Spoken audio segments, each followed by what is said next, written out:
ساتھیوں، اللہ تعالیٰ کا بے انتہا فضل اور اس کا احسان اور کرم ہے کہ اس نے ہمیں آقائے دو جہاں حضور اکرم صلی اللہ علیہ وسلم کی غلامی میں ہمیں پیدا فرمایا، آپ کے امتی بنایا اور آپ کا امتی ہونے کا ہمیں فخر عطا فرمایا۔ الحمدللہ۔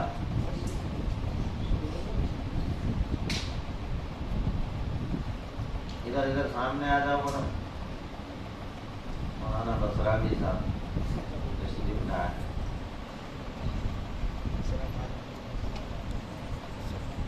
تو اللہ تعالیٰ کا احسان عظیم ہے کہ اس نے ہمیں آقائے دو جہاں صلی اللہ علیہ وسلم کے غلام بنایا اور آپ کے غلام ہونے کا ہمیں فخر عطا فرمایا۔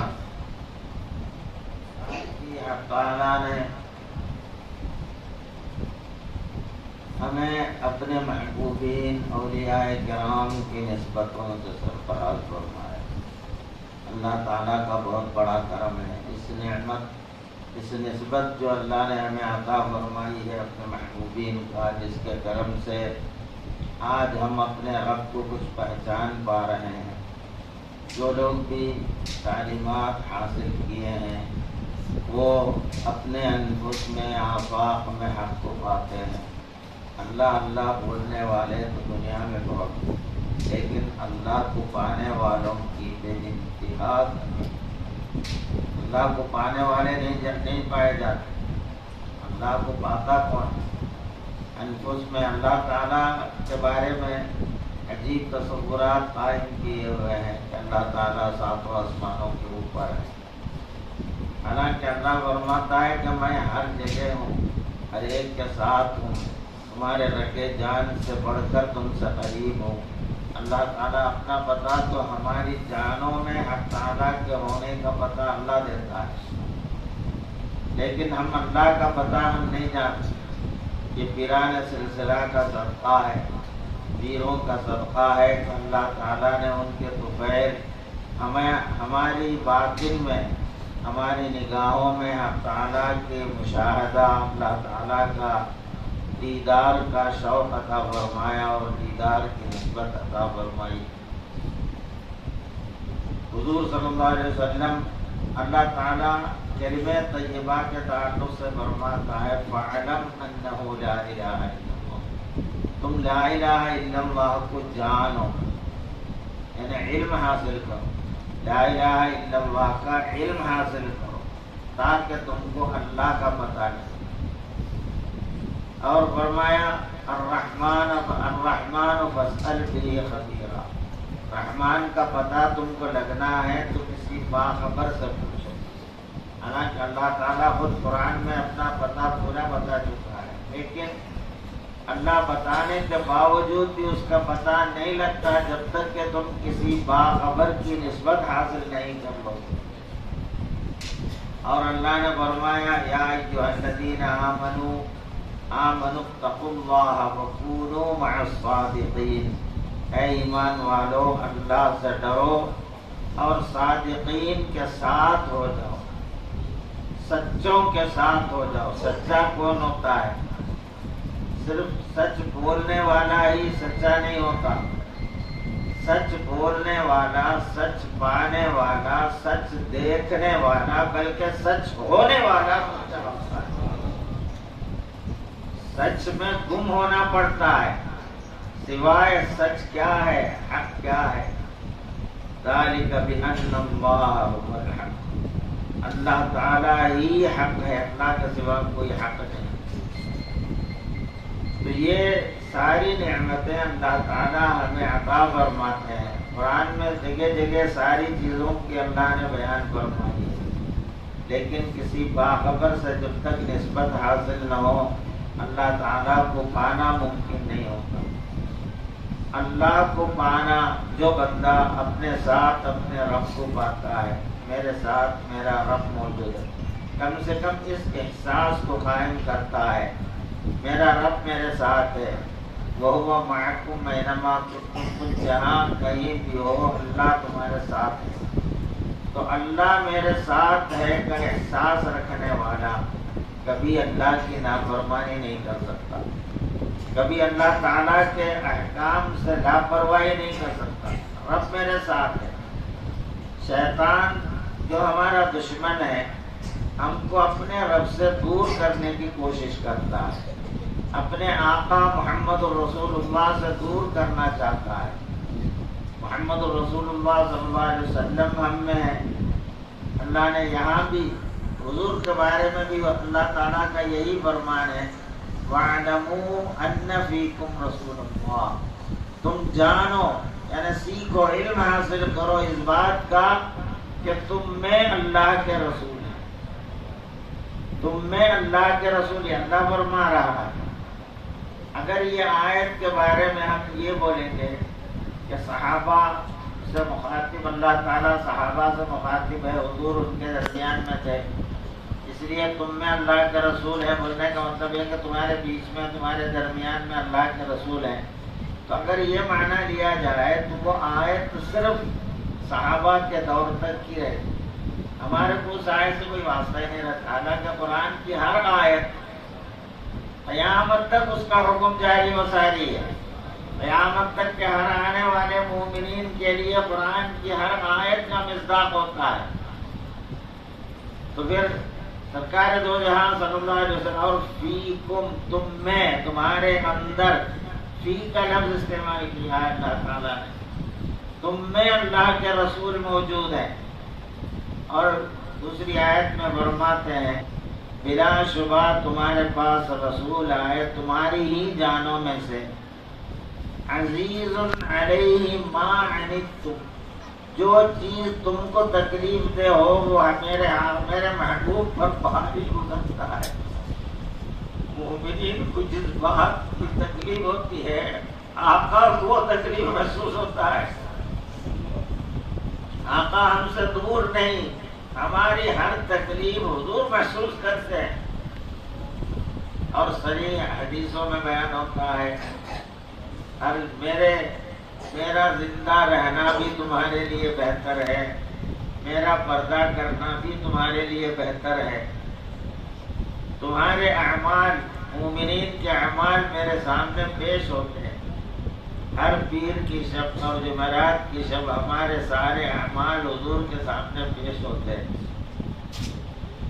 حضور فرماتے ہیں اس میں جو نیکیاں ہے تمہارے اعمال میں نیکیوں کو دیکھ کر میں خوش ہوتا ہوں اور اللہ سے قبولیت کی دعا کرتا ہوں.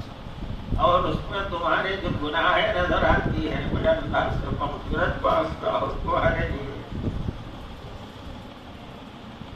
ام المومنین عائشہ صدیقہ رضی اللہ عنہا ایک مرتبہ حضور سے فرمائی, اے اللہ کے رسول, حضور بڑے خوش نظر آ رہے تھے, حضور کی طبیعت بڑے خوش نظر آ رہے تھے. تو حضرت عائشہ رضی اللہ عنہا نے فرمایا یا رسول اللہ میرے لیے آپ دعا فرمائیں.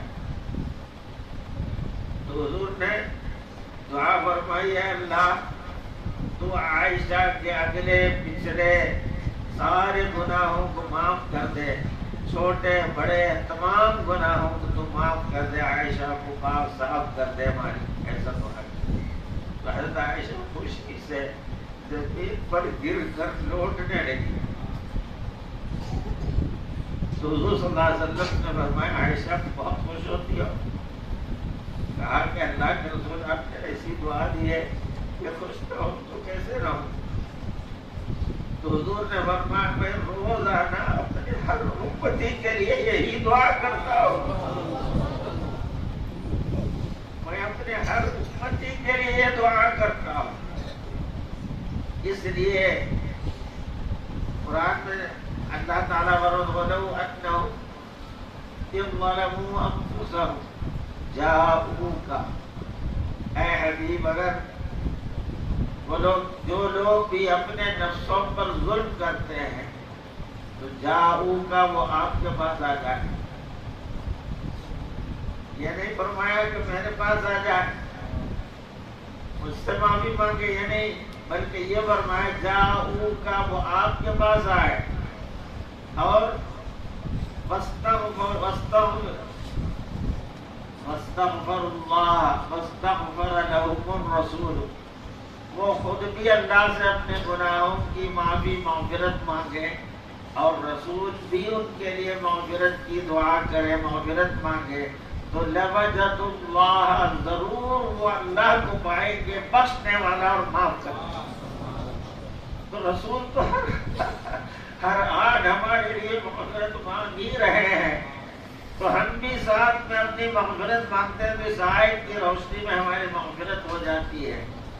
اتنے پیارے رسول ہم کو اللہ تعالیٰ امت کے لیے اتنا تڑپ رکھنے والے، امت کی اتنے غم کھانے والے کوئی اور نبی دنیا میں نہیں آئے جتنا سرکار دو جہاں صلی اللہ علیہ وسلم کو اپنی امت کی فکر ہے۔ آپ ہم سوچتے ہیں کہ رسول کہاں ہم کو دیکھ، نہیں، رسول ہمارے ہر حال کو دیکھ رہے ہیں۔ اللہ نے فرمایا وما ارسلناک الا شاہدا ومبشرا یا ایھا النبی انا ارسلناک شاہدا، اے حبیب ہم نے آپ کو بھیجا ہے گواہ بنا کر۔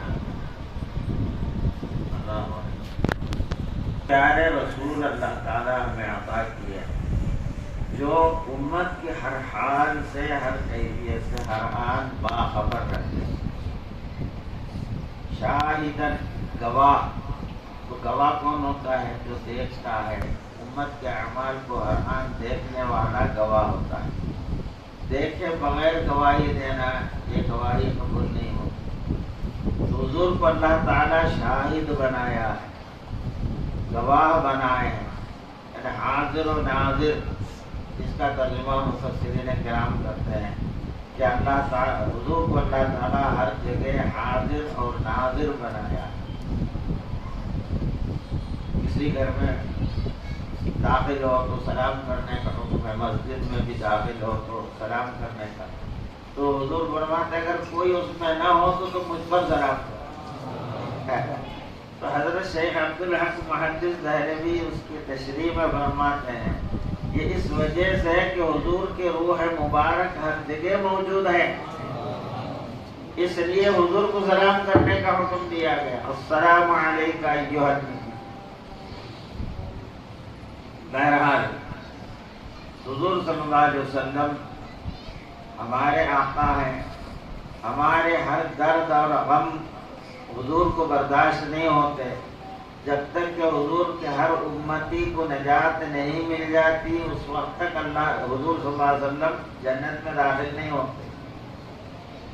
اللہ تعالیٰ سے بار بار شفاعت کرنا، وہ شفاعت کی اجازت اللہ سے آپ کو مل چکی ہے۔ اللہ نے فرمایا وَلَسَوْفَ يُعْطِيكَ رَبُّكَ فَتَرْضَىٰ، آپ کا رب آپ کو اس قدر دے گا کہ آپ خوش ہو جائے، آپ راضی ہو جائے۔ تو اللہ آپ کی رضا چاہتا ہے، ہر نبی اللہ کی رضا چاہتے ہیں، اور آپ کی شان یہ ہے کہ اللہ آپ کی خوشنودی چاہتا ہے، آپ کی رضا چاہتا ہے، آپ جو راضی ہو جائے۔ جب اس آیت کا نزول ہوا تو حضور نے ارشاد فرمایا یا رب العالمین میرا ایک بھی امتی اگر جہنم میں رہے گا تو میں راضی نہیں ہونے والا۔ تو حضور صلی اللہ علیہ وسلم کے فضائل میں آپ کے ہر امتی جس کے دل میں ایمان ہے، حقیقی امتی وہی ہوتا ہے جس کے دل میں ایمان ہے۔ ایمان کے تعلق سے ہمارے اندر بہت بڑا دھوکہ ہے۔ ہم اللہ کے کرم سے مسلمان ماں باپ کے پیٹ میں پیدا ہو کر مسلمان تو ہو گئے، وراثت سے مسلمان ہو گئے، ماں باپ مسلمان، ہم بھی مسلمان، لیکن کوئی وراثتاً مومن نہیں ہوتا۔ ایمان والا ہونا، ایمان جب تک حاصل نہ کیا جائے، ایمان کا علم حاصل نہیں کی جاتی یا ایمان والوں کے صحبت سے ایمان نہیں لیا جاتا، تب تک دل میں ایمان داخل نہیں ہوتا۔ اور ایمان صرف کہنے کا نام نہیں ہے۔ آمنت باللہ، میں اللہ پر ایمان لایا، کیا لایا؟ کیا ملا؟ میں اللہ پر ایمان لایا کہنے والا جب یہ لفظ کہتا ہے تو اس کو کیا ملا؟ اگر کوئی شخص میں چائے پیا 100 مرتبہ بول رہا ہے کیا میرا اس چائے جب تک پیا نہ جائے، میں چائے پیا صحیح نہیں ہوتا. اسی طرح میں اللہ پر ایمان لایا اس وقت تک صحیح نہیں ہوتا جب تک کہ اللہ تعالیٰ کے تمام صفات کو پایا نہ جائے، اللہ پر مکمل اعتماد اور بھروسہ یقین حاصل نہ ہو جائے. اللہ پر ایک شوہر ہونے کے ناطے جتنے شادی شدہ لوگ ہیں یہ جانتے ہیں، محسوس کرتے ہیں، اگر ان کی بیوی ان پر اعتماد نہیں کرتی، اپنی ضروریات کے لیے اپنے باپ سے مانگتی، بھائیوں سے مانگتی، ادھر مانگتی ادھر مانگتی، تو کیا وہ شوہر اس بیوی سے خوش رہے گا؟ شوہر کی غیرت یہ ہے کہ تو میری ہے، مجھ سے مانگنا، مجھ سے بولنا، مجھ پر اعتماد کرنا، کسی اور پر اعتماد نہیں کرنا، کسی اور کی طرف نہیں دیکھنا. یہ تمہاری غیرت ہے. تو تمہاری اتنی غیرت ہے تو پروردگار عالم جو ساری کائنات کا رب ہے اس کی غیرت کا کیا عالم ہوگا؟ تم جب پیسے پہ بھروسہ کرتے ہو، تمہارا بھروسہ پیسے پر ہے، پیسے ہے تو یہ سب ہوتا، ٹھیک ہے. پیسے نہیں ہے یا پیسے کے ذریعے نہیں ہے تو پریشان ٹینشن. کبھی یہ ایک مالدار بیٹا، ایک مالدار باپ کا بیٹا اپنی ضروریات کے لیے کبھی پریشان نہیں ہوتا، بولتا میرا باپ سلامت. اسی طرح ایک بیوی اپنے شوہر پر اعتماد کر کے اپنی ضروریات کے لیے مطمئن رہتی ہے کہ میرے شوہر، میرا سہاگ سلامت. وہ اپنی سہاگ پر ناز کرتی ہے، حالانکہ اس کا سہاگ کبھی بھی مر سکتا ہے، کبھی بھی بیمار ہو سکتا ہے، کبھی بھی کچھ بھی ہو سکتا ہے. باپ بھی کبھی بھی موت کے چنگل میں پھنس سکتا ہے. بیٹے کا جو ناز ہے وہ ناز قائم رہنا ضروری نہیں ہے. اور باپ کہاں ایسے جگہ اس کو پیسوں کی ضرورت پڑ گئی کہ باپ تو کافی دور ہے، باپ پہنچ نہیں پاتے تو کیا کرتا ہے؟ تو باپ تو ہر جگہ موجود نہیں ہوتے. مگر پروردگار عالم بندے کی جان سے بڑھ کر اس کے قریب ہے، ہر آن اویلیبل ہے، کبھی بندے سے دور نہیں ہوتا. تو اس رب پر اعتماد ہونا، رب تعالیٰ کا جو بندہ ہوتا ہے اس کو رب پر اتنا اعتماد ہونا، اتنا بھروسہ ہونا کہ جیسے صحابہ کہتے تھے حسبی اللہ و نعم الوکیل، میرے لیے میرا رب کافی ہے، اللہ کا کافی، اللہ ہے بس میں مطمئن ہوں. اس لیے مومن کبھی پریشان نہیں ہوتا، مومن کے اندر ٹینشن نہیں آتا. کبھی فطری طور پر گھبراہٹ آ بھی گئی تو ایمان کو تازہ کر کے انہیں بحال ہو جاتا ہے، اللہ پر اعتماد کر کے مطمئن ہو جاتا ہے. اس لیے کہ اللہ فرماتا ہے جو مجھ پر بھروسہ رکھے، جو میرے حوالے اپنے امور کو، اپنے کام کو میرے حوالے کرے، میں اس کے لیے بس ہوں، میں اس کے لیے کافی ہوں. صحابہ کی یہی کیفیت ہے. تو ہمارے اندر ایمان کے تعلق سے جو دھوکہ ہے وہ دھوکہ نکل جانا چاہیے. ہمارے اندر صحیح ایمان پیدا ہونا چاہیے کہ ہم کو پیسے پر نہیں، پیسے کا خالق پر بھروسہ ہونا. پیسہ ایک سبب ہے، ایک ذریعہ ہے. وہ ذریعہ اسی وقت کام آتا ہے جب رب چاہتا ہے. اگر اللہ نہیں چاہا تو لاکھوں روپے رکھنے والے کئیوں لکھپتیوں کو آپ دیکھتے ہیں تڑپ تڑپ کے مر جاتے ہیں، دواخانوں میں لاکھوں خرچ کرتے ہیں، مگر پھر وہی تڑپ تڑپ کے موت کے سوا چارہ نہیں رہتا. کیا حاصل پیسے رکھتے، پھر پیسے لے کے جاتے، کیا خبر نہیں. تو پیسہ کام تو آ رہا ہے، بظاہر بہت سی چیز ضرورتیں پیسوں سے پوری ہوتی ہیں. یہ اس وقت ہوتے ہیں جب اللہ خود چاہتا ہے کہ یہ ضرورت اس سے پورا ہو. اللہ نہیں چاہا تو پیسے ہزاروں رکھ کے بھی کچھ بھی حاصل نہیں ہوتا. پیسے والے پریشان ہو جاتے ہیں. تو کہنے کا مطلب یہ ہے کہ ہم سچے ایمان والے، اس لیے اللہ تعالیٰ قرآن مجید میں فرماتے ہیں یا ایھا الذین آمنوا اتقوا اللہ وکونوا مع الصادقین. تم ایمان میں جو سچے ہیں، ایمان میں جو کھڑے ہیں، ان کے ساتھ ہو جاؤ، ان کے ساتھ رہو، تو معیت ایمان والوں کی معیت سے، ان کی صحبت سے آپ کے اندر ایمان آ جائے گا، آپ کو اللہ پر بھروسہ کرنا سمجھ میں آ جائے گا۔ اللہ پر کیسے بھروسہ کرنا ہے؟ جو اللہ تعالیٰ کے بارے میں علم حاصل کرتا ہے، انہیں یہ جانتا ہے، محسوس کرتا ہے، جیسے صحابہ محسوس کیے تھے کہ اللہ کے سوا میرا کام آنے والا کائنات میں کوئی نہیں۔ یہ صرف لفظ نہیں رہنا بلکہ حقیقت بن جانا ہمارے اندر، اس میں ذرا برابر شک نہیں رہنا۔ اللہ کی ذات کے تعلق سے آپ کے اندر شک ہو کہ اللہ پورا کرتا نہیں کرتا، اللہ کام آتا نہیں آتا، اس بارے میں شک اگر رہ جائے، پیسے کے بارے میں شک نہیں ہوتا، اللہ کے بارے میں شک پیدا ہوتا ہے، یہ شک دل میں رکھ کے پھر سجدے کرتے ہیں، جس سے شک کرتے ہیں اسی کے آگے تم سجدہ بھی کرتے ہو۔ ایسا سجدہ جس کی ذات کے تعلق سے تمہارے اندر شبہ ہو، شک ہو، وہ سجدہ کیا قبول ہوگا؟ اس لیے نمازیں پڑھنا تو اسی وقت قبول ہوتی ہیں، نمازیں اسی وقت صحیح ہوتی ہیں جب ہمارا یقین اللہ تعالیٰ کے تعلق سے درست ہو جائے۔ تو ایمان کا حاصل کرنا سب سے اولین ذمہ داری ہماری ہے۔ یہی چیز اگر میں ہر دنیا میں بھی ایمان والا کبھی پریشان نہیں ہوتا، بلکہ اللہ کی ذات پر اعتماد کر کے مطمئن رہتا ہے، ہر ٹینشن سے آزاد رہتا ہے۔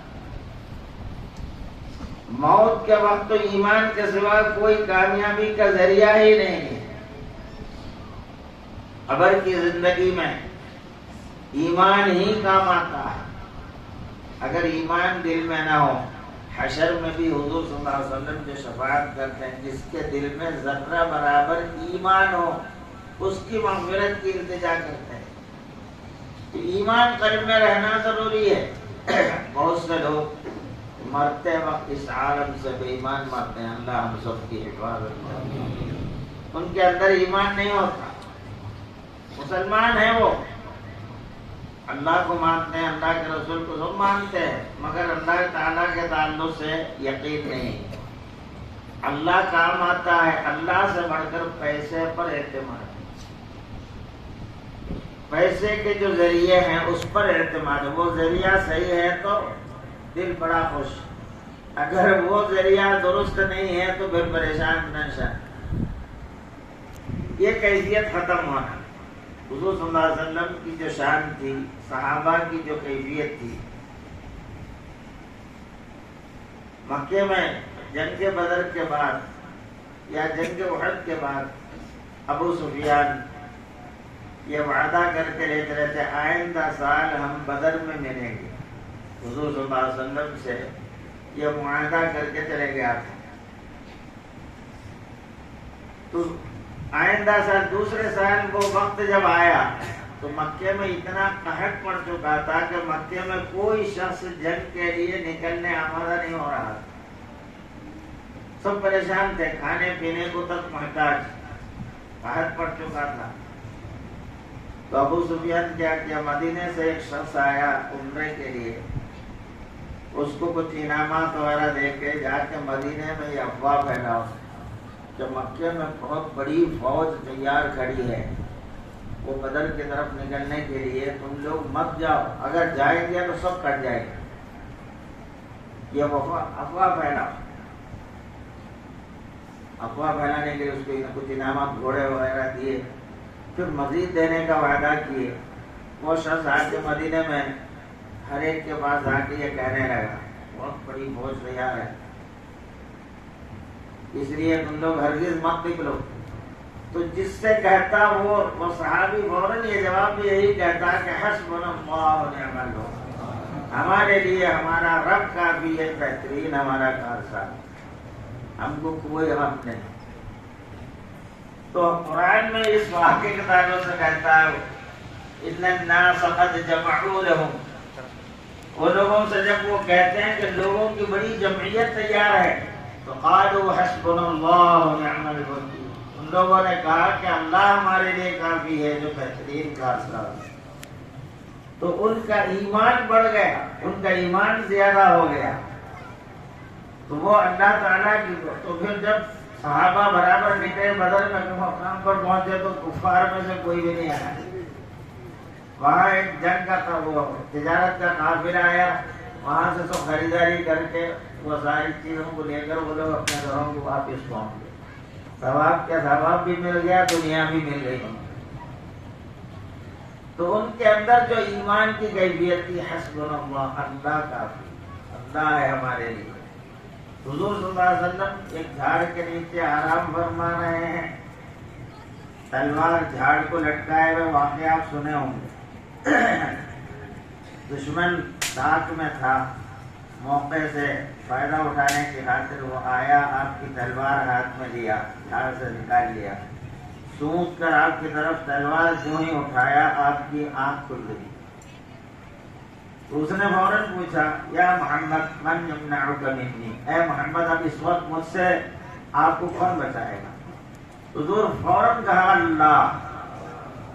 تو یہ حضور کے زبان مبارک سے نکلنا تھا، اس کو تھر تھری چھٹی، اتنا گھبرا گیا کہ اس کے ہاتھ سے تلوار چھوٹ گئی۔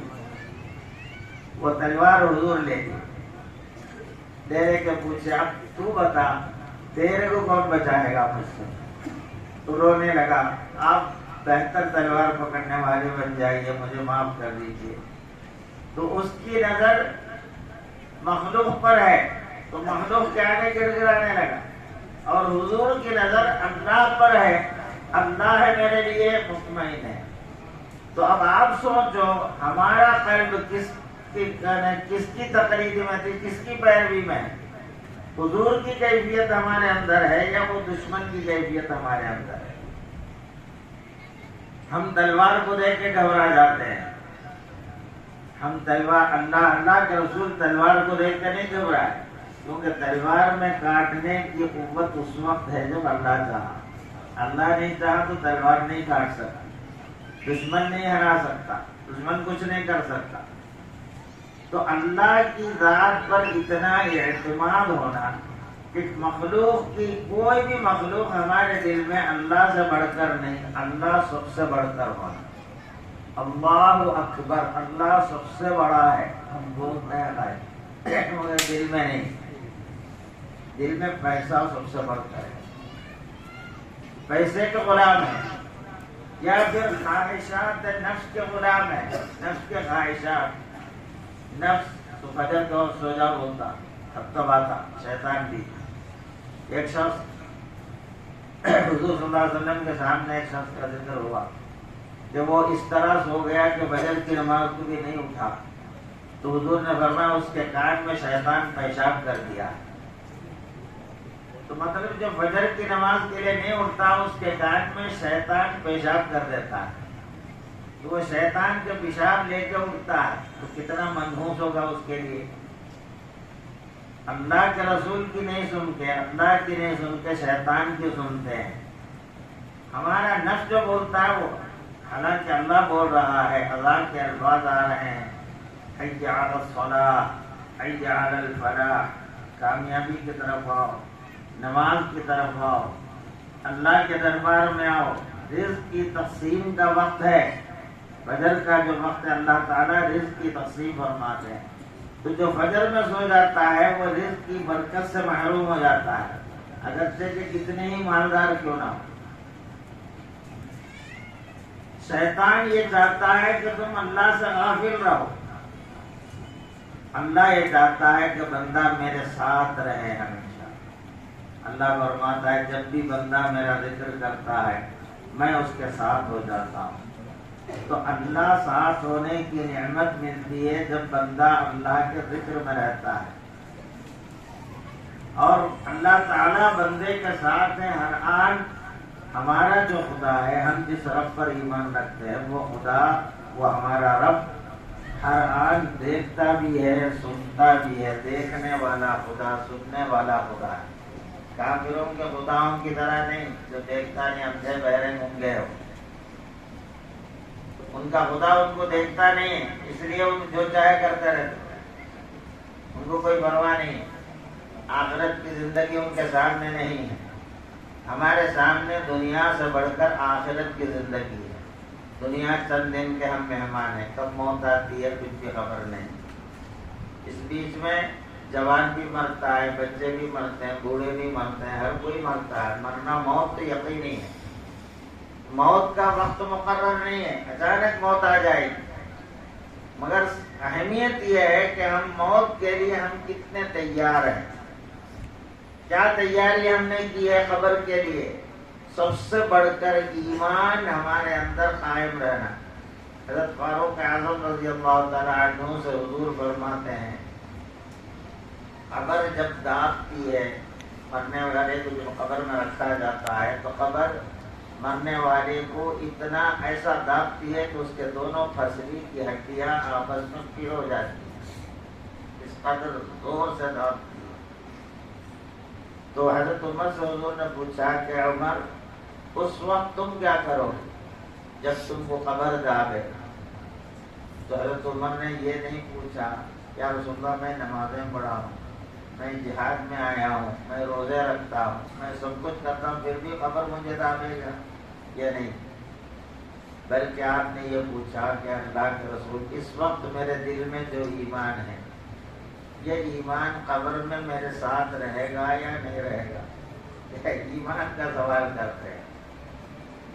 تو حضور نے فرمایا بندہ جس حال پر مرتا ہے، یعنی جو موت کے وقت اس کے دل کی کیا کیفیت رہتی ہے، ایمان ساتھ رہتا ہے کہ نہیں رہتا ہے؟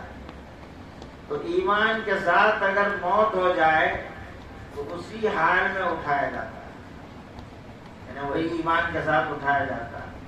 تو فاروق اعظم نے فرمایا اللہ کے رسول قسم ہے خدا کہ میں قبر کو چیر لوں۔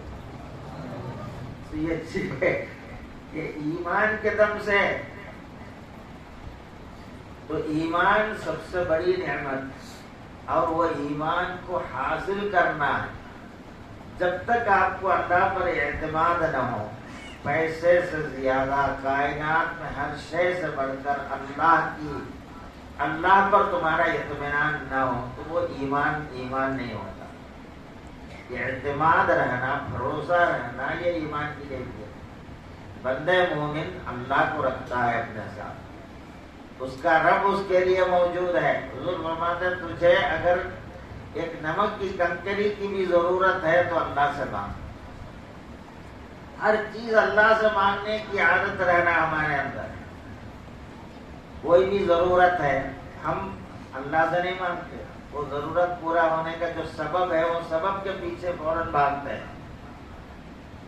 بیمار ہو گئے فوراً ڈاکٹر کے پاس جائیں گے۔ بیماری اللہ نے بھیجا ہے، اللہ دیا ہے، شفا اللہ کے ہاتھ میں ہے، تو اللہ سے رجوع نہیں ہوتے ہم۔ بچہ بیمار ہو گیا فوراً ڈاکٹر کے پاس بھاگا، بیوی بیمار ہو گئی فوراً ڈاکٹر کے پاس، خود بیمار ہو ڈاکٹر کے پاس بھیجا۔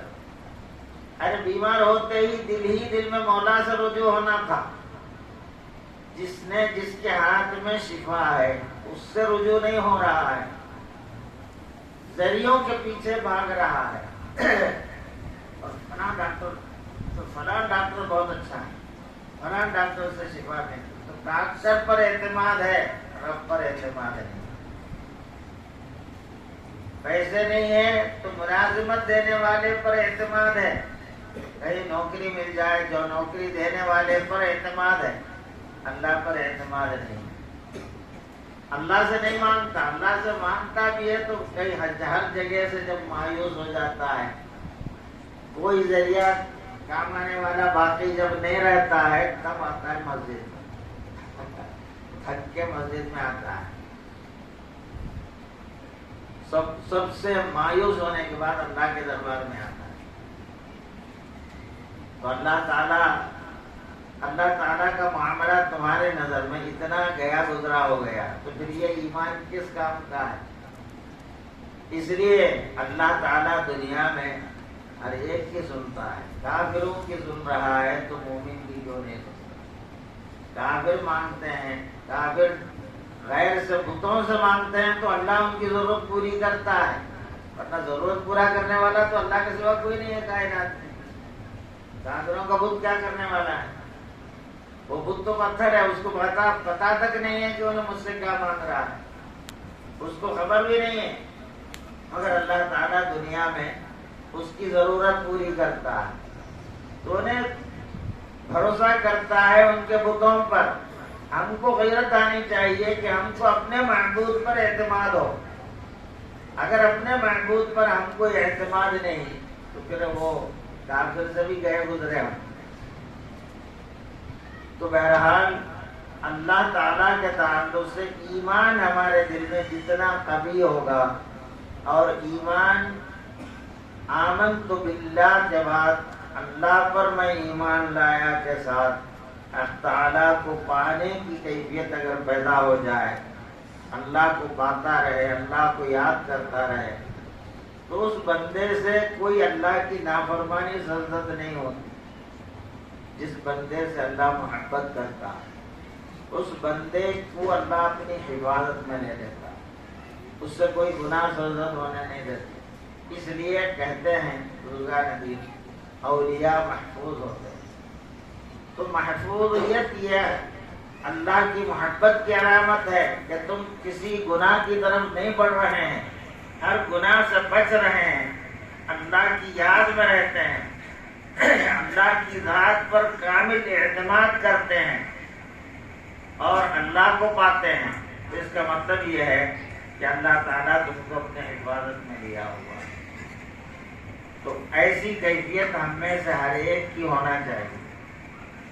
اس کے لیے صرف یہ موقتی طور پر بیان سننا کافی نہیں ہوتا، صحبت شیخ کی بے انتہا ضرورت ہوتی.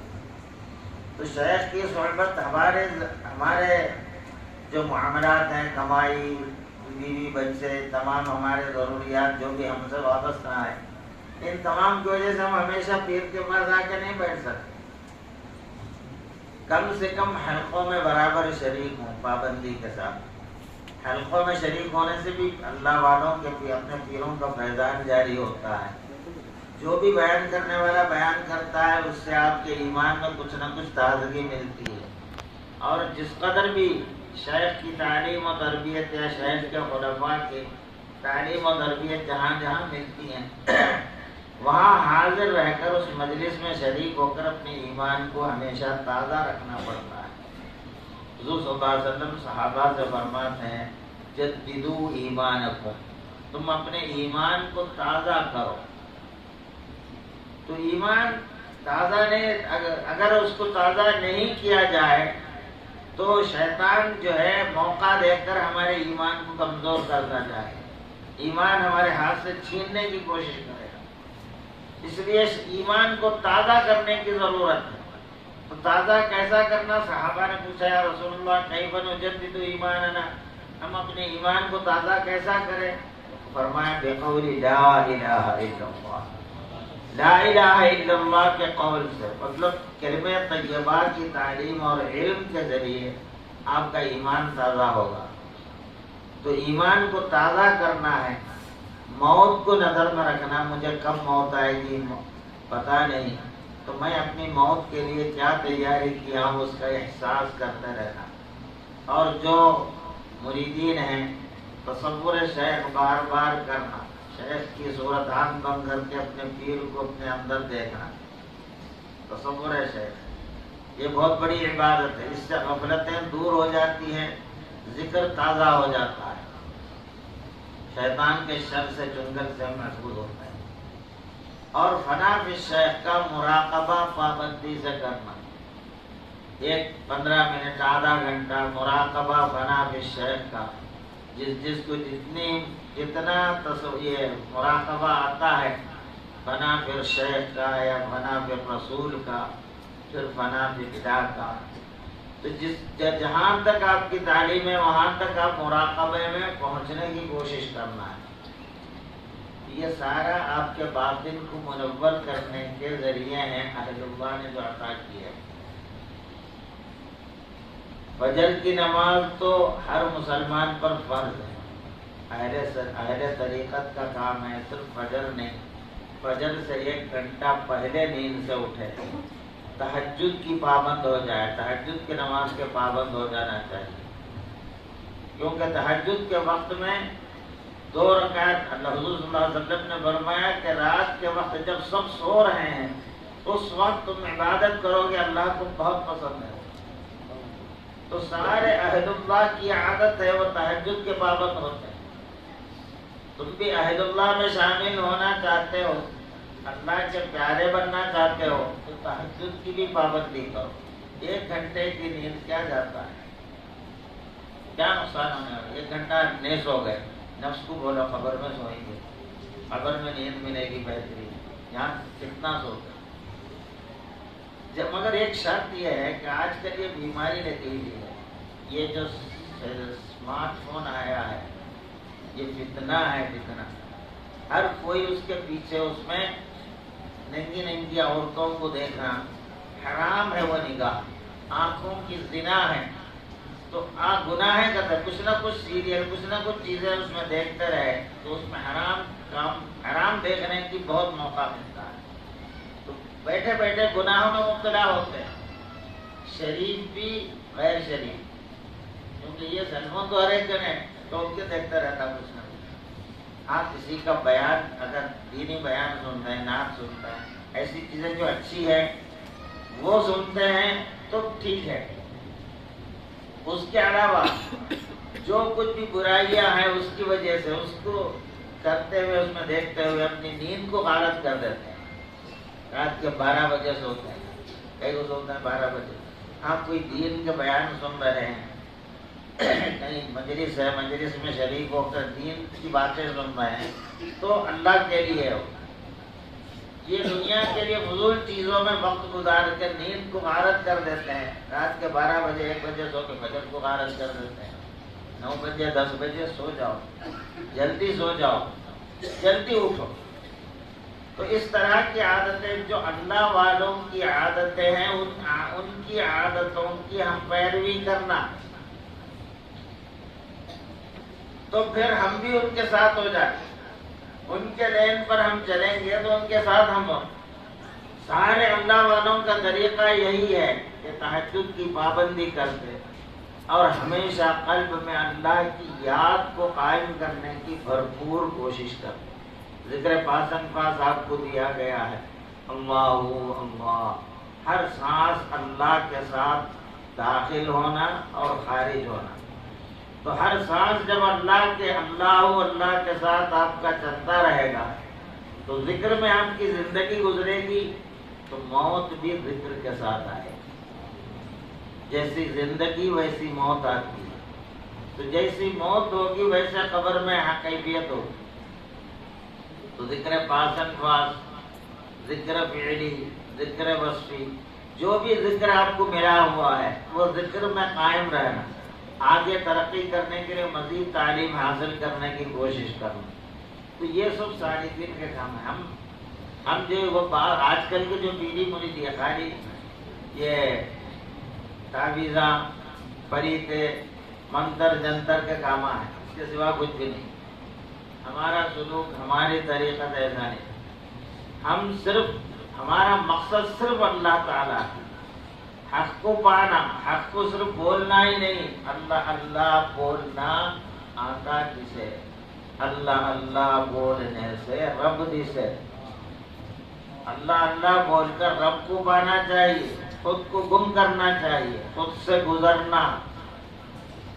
وَذْكُرِ اسْمَ رَبِّكَ وَتَبَتَّلْ إِلَيْهِ تَبْتِيلًا، تم اپنے رب کا نام ایسا ذکر کرو کہ سب سے ٹوٹ کر، حتیٰ کہ خود سے بھی ٹوٹ کر رب سے جٹ جاؤ۔ پوری کائنات سے ٹوٹ کر رب سے جٹے رہنا، یہ بطولیت ہے۔ اللہ تعالیٰ حکم فرماتے ہیں ایسا ذکر کرو، اللہ کو پاتے رہو۔ تو ذکر میں رہنا یہ عہد اللہ کا طریقہ ہے، حضور صلی اللہ علیہ وسلم کی اسوہ حسنہ ہے۔ حضور صلی اللہ علیہ وسلم کے تعلق سے ام المومنین فرماتے ہیں حضور کا ایک لمحہ بھی اللہ کے ذکر سے غافل نہیں ہوتا، ہمیشہ ذکر الہی میں غرق رہتے ہیں، اور باطن، ظاہر و باطن میں اللہ ہی اللہ کی کیفیت حضور کی رہتی۔ دادا سرکار جیسا فرماتے ہیں اب تو ہم رہتے ہیں غوثی ہر دم دو شان میں، اب تو ہم رہتے ہیں غوثی ہر دم دو شان میں، محو حق میں صحو شکل احمد مختار میں۔ باطن اللہ میں گم ہے، خود سے گزر کر حق کو پانے میں ہے، اور ظاہر مصطفیٰ کی شریعت پر قائم، سرکار کے احکامات کی پوری پوری پابندی، حضور کی ہر سنت کی پیروی ہماری جان بننا چاہیے۔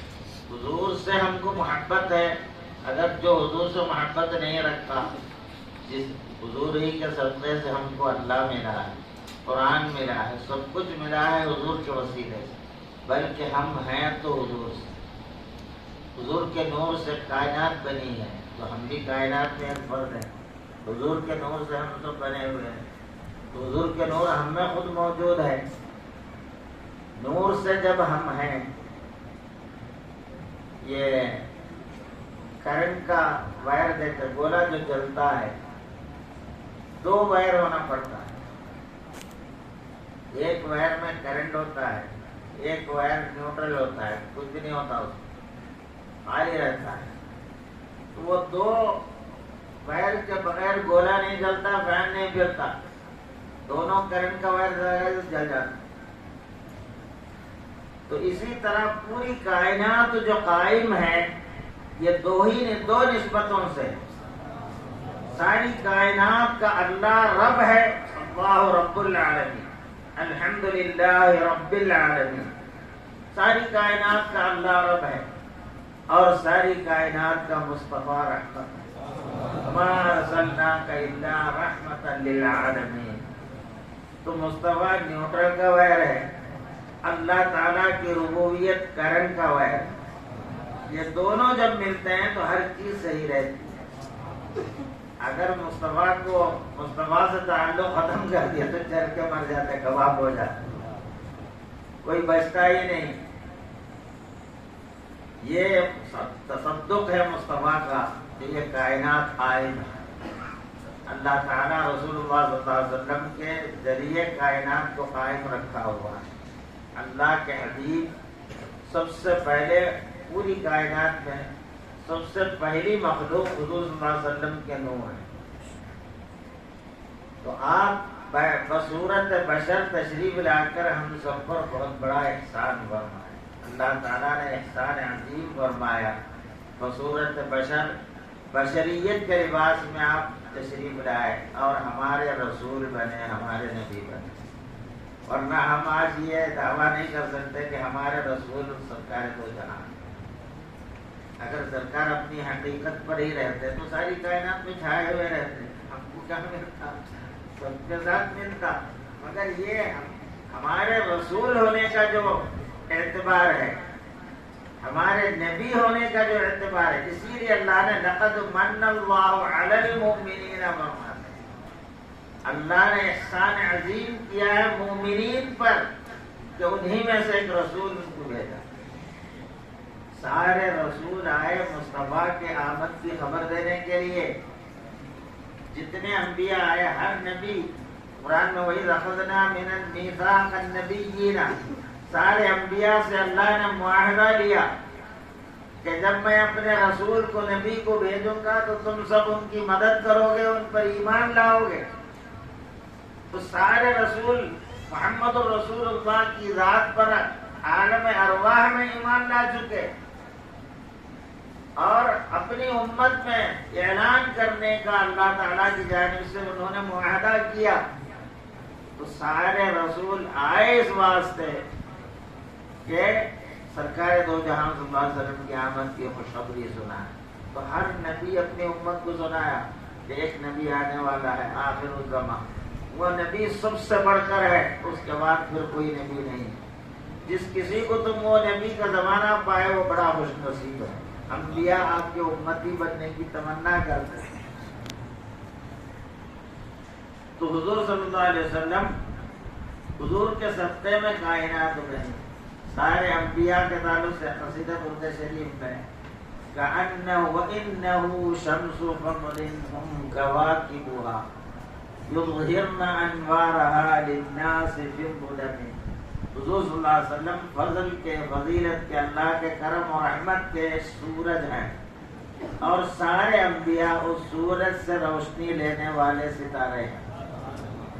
وہ ستاروں سے روشنی وہ زمانے میں لوگ پاتے ہیں، وہ حقیقت میں محمد الرسول اللہ کی روشنی ہوتی ہے، وہ انبیاء کے واسطے سے. تو اسی طرح آپ کی امت کے علماء ربانیین اور اولیاء کرام بھی آپ کے نور کے ہی مظہر ہیں. یہ جتنے بھی لوگ اللہ سے ملاتے ہیں، جو مرشد، جو شیخ اپنے مریدین کو اللہ سے جوڑتا ہے، یہ جوڑنے کا کام مرشد کا اپنا نہیں ہوتا، اور مرشد میں وہ خود سے ذاتی کمال نہیں ہو، وہ فیضان مصطفیٰ ہے جو بندہ رب سے جڑتا ہے.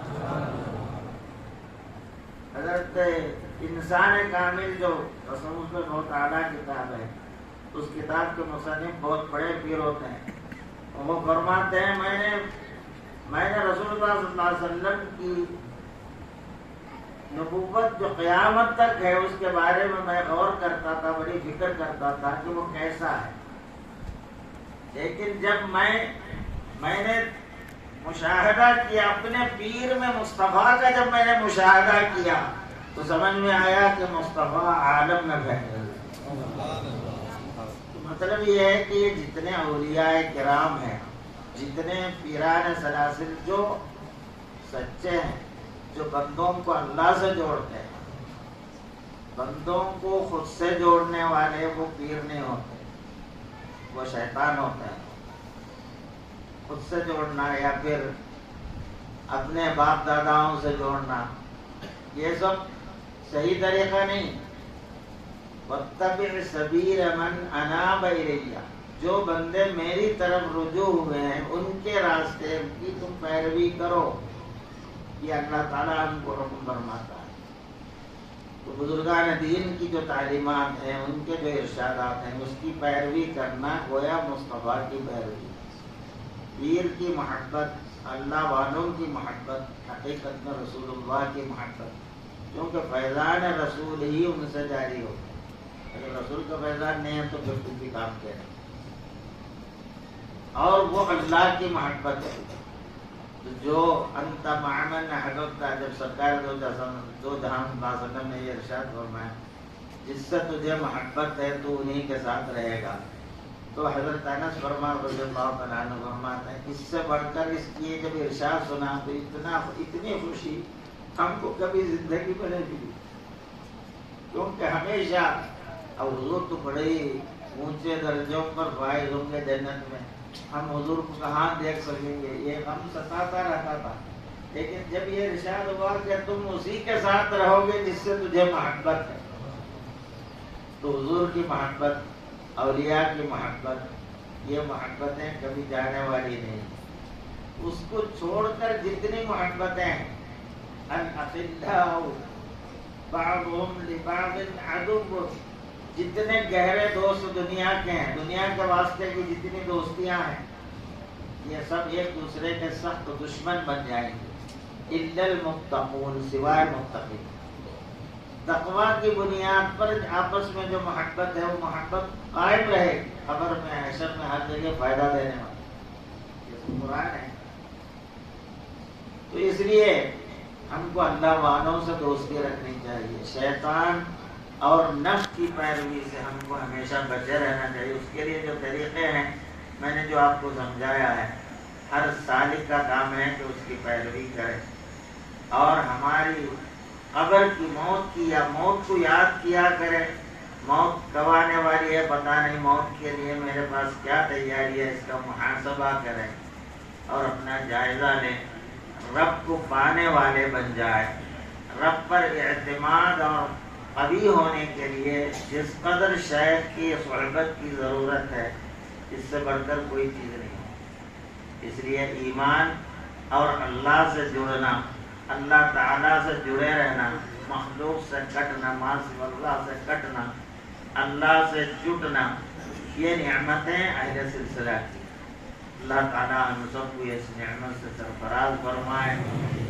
سچے اور پکے مومنوں میں اللہ تعالیٰ اپنے حبیب کے صدقے سے ہم سب کو بنائے, اور قیامت کے روز حشر میں ہر جگہ حضور کی معیت میں اپنے پیروں کے ساتھ جمع ہونے والوں میں ہم سب کو اللہ شامل کرے. شیطان اور نفس کے ہر چنگل سے اللہ ہم سب کی حفاظت کرے.